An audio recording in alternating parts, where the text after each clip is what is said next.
Қаракесек руы, Әлжанның тайпасы.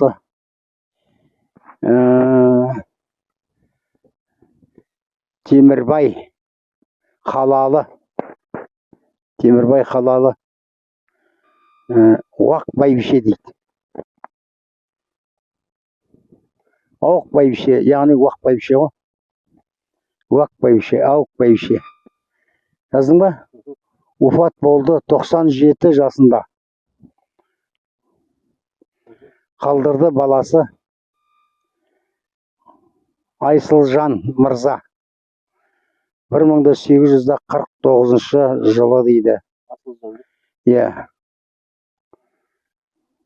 Асылжан мырза дейді. 849. 97 жасында қайтыс болған. 100-ге келген ғой почти.